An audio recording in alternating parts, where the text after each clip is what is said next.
लुकाई करने में उत्साहित है।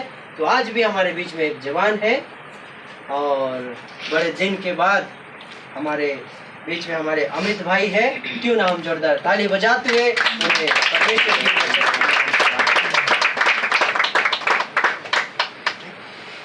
सबको जय मसीह। जय मसीह।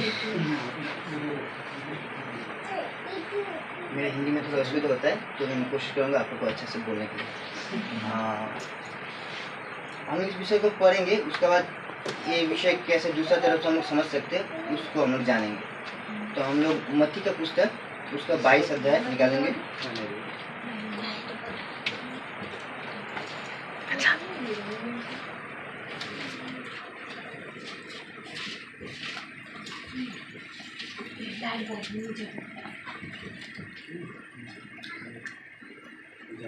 दूसरा पद से पढ़ेंगे हम लोग। स्वर्ग का राज उस राजा के समान है जिसने अपने पुत्र का विवाह किया, और उसने अपने दासों को भेजा कि निमंत्रित लोगों को विवाह के भोज में बुलाए, परंतु उन्होंने आना ना चाहा। फिर उसने और दासों को यह कहकर भेजा, निमंत्रित लोगों से कहो, देखो मैं भोज तैयार कर चुका हूँ, मेरे बैल और पले हुए पशु मारे गए हैं और सब कुछ तैयार है, विवाह के भोज में आओ। परंतु वे अपेक्षा करके चल दिए, कोई अपने खेत को, कोई अपने व्यापार को। अन्य लोगों ने जो बचे रहे थे उसके दासों को पकड़कर उनका अनादर किया और मार डाला। तब राजा को क्रोध आया और उसने अपनी सेना भेजकर उन हत्यारों का नाश किया और उनके नगर को फूंक दिया।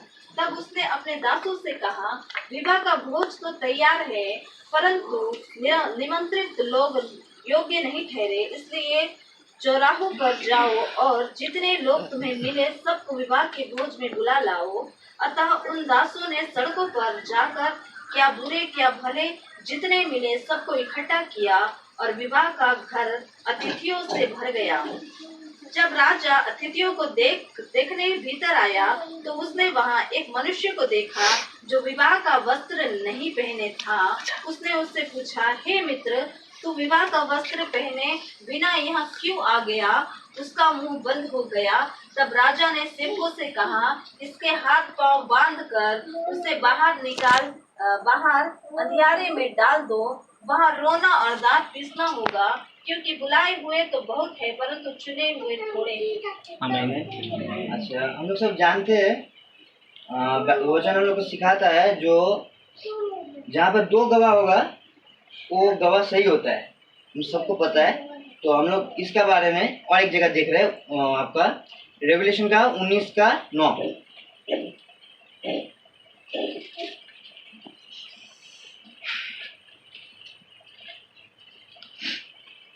तब स्वर्गदूत ने मुझसे कहा, ये लिख कि धन्य हुए हैं जो मेमने के विवाह के भोज में बुलाए गए हैं। फिर उसने मुझसे कहा, ये वचन परमेश्वर के सत्य वचन है। तो हम लोग यहाँ पर देखते हैं, इसको हम लोग सिंपल तौर से जानते हैं। हम सिंपल तौर से आपको पहले बोल रहे हैं, हम लोग सब जानते हैं कि ये जो वाक्य लिखा है, जहाँ पे दृष्टांत जो बोला जा रहा है, पहला भाग जो दिखा रहा है वो यहूदी लोग को दिखा रहा है जिनको निमंत्रित किया गया था, लेकिन वो परमेश्वर का राज्य में नहीं जाने का मन किया। दूसरा जो अन्य जाति को मसीह लोग जो हम लोग को बुलाया गया था उस स्थान पे, उस विवाह का भोज में। और ये विवाह का भोज सत्य है, क्योंकि इसका बारे में 2 जगह में नहीं, बहुत जगह में बाइबल में वचन में कहता है ये विवाह का भोज सत्य है। तो और इसमें ये भी दिखा रहा है जो वस्त्र सही से नहीं पहना है, जो उस विवाह के अंदर में भोज के अंदर में बुलाए गए थे लेकिन वस्त्र सही से नहीं पहने थे, तो वो बाहर निकाले गए थे। उसको वहां से हाथ पैर बांध के उसको फेंक दिया गया था बाहर। तो ये तो हम लोग सब जानते हैं, लेकिन अभी आप लोग को मैं जो बोलने जा रहा हूँ वो अलग बात है। इसको यहूदी जो विवाह का जो रीत है उसमें 14 चरण होते हैं। उसमें 14 चरण होते हैं। यहूदी विवाह का रीत में 14 चरण होते हैं। तो 14 चरण को 2 भाग में अगर बांटा जाए, एक को बोलते हैं केरुशीन और दूसरे को बोलते हैं हुप्पा। तो केरुशीन और हुप्पा में मैं आप लोगों से केरुशीन का 2 भाग बोलूंगा। केरुशीन से 2 चरण आप लोगों को बोलूंगा। पहला चरण ये है, केरुशीन में जो पहला चरण है, कोई भी यहूदी लड़का जब उसका शादी का उम्र होता है, वो लड़का उसका लड़का वो लड़के का पिताजी उसके लिए लड़की नहीं ढूंढता है। लड़का खुद लड़की पसंद करता है, लड़की को जाके बोलता है मैं आपसे शादी करना चाहता हूँ। आगे अगर लड़की राजी हो गया तो वो लड़का अपने पिता से बोलता है कि उस लड़की से वो प्रेम रखता है और उससे वो शादी करना चाहता है। तब जाके वो पिता फिर वो लड़का का परिवार लड़की के परिवार से बात बोलता है।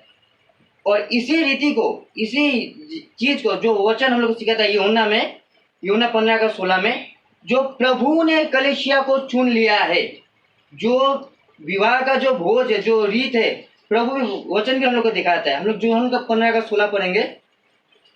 तुमने मुझे नहीं चुना, परंतु मैंने तुम्हें चुना है और तुम्हें नियुक्त किया कि तुम जाकर फल लाओ और तुम्हारा फल बना रहे, कि तुम मेरे नाम से जो कुछ पिता से मांगो वह तुम्हें दे। तो प्रभु का वचन जो भी यहाँ पर वचन लिखा है, यहाँ पर जो वचन है बाइबल में 14 चरण के बारे में लिखा गया है, जो यीशु मसीह का विवाह के बारे में दिखा रहा है। और जो अंतिम जो भोज जो होने वाला है, जो भोज में हम लोग बुलाए गए, उसमें हम लोग जो जाएंगे, उसके बारे में भी लिखा गया है। तो यहाँ पर दूल्हे द्वारा, यीशु द्वारा कलीसिया को चुना गया है। यीशु द्वारा कलीसिया को चुना गया है। हम लोग प्रभु को नहीं चुने, कलीसिया नहीं चुना, क्योंकि यहूदी विवाह के रीत में दुल्हन को यह हक नहीं है जो दूल्हे को चुने, सिर्फ दूल्हे को यह हक रहता है कि वो दुल्हन को चुने।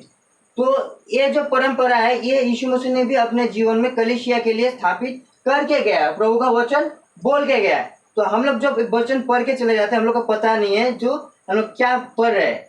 तो ये इसका फैक्ट है। और दूसरा जो चरण है, दूसरा चरण में होता है जो प्राचीन यहूदी विवाह होता था, उसमें आपका जब लड़का पिता को बोलता था जो इस लड़की से वो विवाह करना चाहता है, तो वहाँ पर एक भोज जैसा एक मेज आयोजित किया जाता है। जैसे फसह के पर्व में हम लोग देखते हैं प्रभु अपना एक मेज तैयार करते हैं वहाँ पर फसह के पर्व के लिए। तो उस जगह में लड़के का परिवार और लड़की का परिवार आता है, दोनों परिवार आता है, उनका रिश्तेदार भी आता है। और वहाँ पर वो दो परिवार के अंदर में आपका 3 चीज अहम होता है। और पहला चीज होता है लड़का दुल्हन से क्या चाहता है, दूसरा दुल्हन लड़के से क्या चाहता है, और तीसरा जो बात होता है वो लड़की का दाम होता है। क्योंकि यहूदी परंपरा में लड़का लोग, जो लड़के का परिवार होता था, वो दुल्हन को दाम देकर, मोल देकर खरीद लेता था, मोल देकर खरीद के लेके जाता था। तो वो जो दाम देता था उसको मोहर बोला जाता है। और जो बातें वहां पर होता था वो एक स्क्वारल में लिखा जाता था, जो स्क्वारल को केतुआ बोला जाता है, हिब्रू भाषा में उसको केतुआ बोला जाता है। केतुआ में सारे शर्तों को लिखने के बाद लड़का और लड़की दोनों हस्ताक्षर करते हैं, अपना साइन करते हैं। उसके बाद वहां पर एक ये रहता है, शर्त ये रहता है, अगर जब तक उन लोग का शादी नहीं हो रहा है, जब तक लोग शादी नहीं हो रहा है, इसमें से अगर कोई भी एक शर्त को तोड़ेगा तो वो दोषी ठहरेगा। तो ये भी हम लोग मसीह के जीवन में देख सकते हैं। हम लोग इसको देख सकते हैं कि फसह का जो पर्व था, पर्व में जो प्रभु का जो भोज था, भोज के सामने प्रभु ने यूहन्ना 14:15 में 14-15 पद में वहां पर लिखा है, यदि तुम मुझसे प्रेम रखते हो तो मेरी आज्ञाओं को मानोगे। जैसे यहाँ पर यहूदी परंपरा में दूसरा चरण में दिखाता है जो लड़का लड़की का सामने एक शर्त रखता है, वैसे यहाँ पर मसीहा एक शर्त रख रहा है।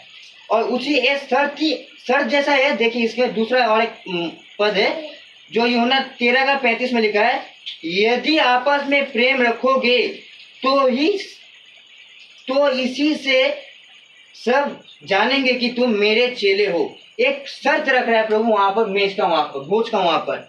तो यहाँ पर भी ये भी हम लोग देखते हैं जो प्रभु जो कलीसिया का साथ, एक जो कलीसिया जो अपना दुल्हन करके प्रभु वहां पर जो दिखा रहा है, जो यहूदी रीत में जो दिखा रहा है जो दुल्हन के साथ क्या व्यवहार होता है, प्रभु भी कलीसिया के साथ वही व्यवहार यहाँ पर दिखा के जा रहा है।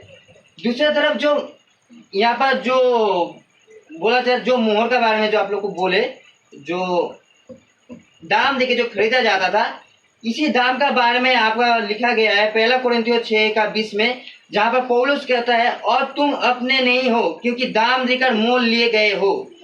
1 कोरिन्थियों 6:20 में पौलुस कह रहा है ये बात। और ये दाम क्या है, प्रभु ने किस चीज से कलीसिया को, अपने दुल्हन को खरीदा है, ये लिखा है लूका 22:20 में।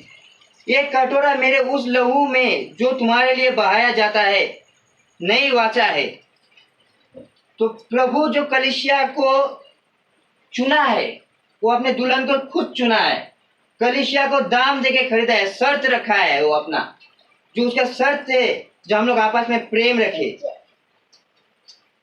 उसका प्रेम रखे, उसका आज्ञा को माने, जो प्रभु जो शर्त रखा है। तो ये भी हम लोग देखे यहूदी विवाह का जो रीति है उस रीति में ही आता है। मैंने सिर्फ लोग 14 चरण में सिर्फ दोनों बोला, और दोनों बोल के सिर्फ ये बोलने की कोशिश करता हूँ, मैं चाहता हूँ कि हम लोग उनको नहीं चुना है, हम लोग यीशु को नहीं चुना है, यीशु ने कलीसिया को चुना है। और कलीसिया में हम लोग हर एक इंसान, एक घर में जैसे बालू लगता है, सीमेंट लगता है, रॉड लगता है, तार लगता है, छोटा से छोटा जो मटेरियल है वो लगता है, वैसे हम लोग एक कलीसिया में हम लोग को सबका एक भाग है और सबका एक ना एक रोल है, काम करना है। तो हम लोग खुद उनको नहीं चुने, वो हमको बुलाया है। एक छोटा सा बात हम लोग बोलना चाहते हैं, मेरे गवाही के बारे में बोलते हैं तो मैं कभी पूरा गवाही कभी नहीं दिया, दे भी नहीं सकता हूँ जो इतना बड़ा गवाही है।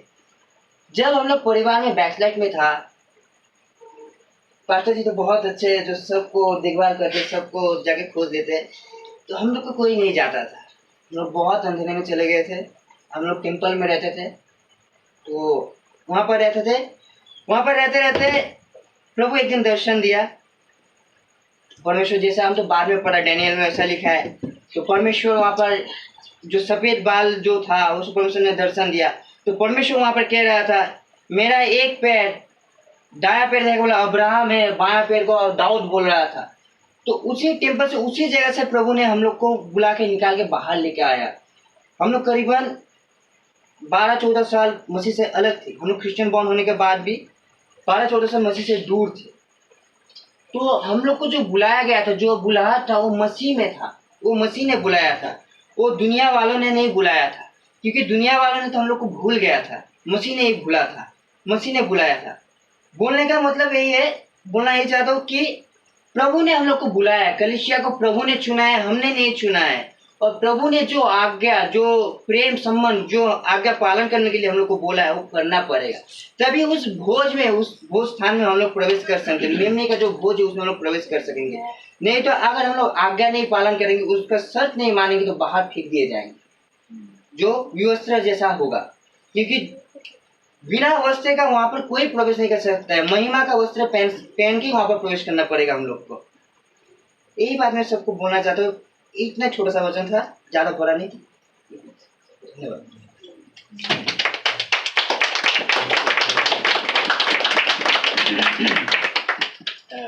बस हो गया रिकॉर्डिंग।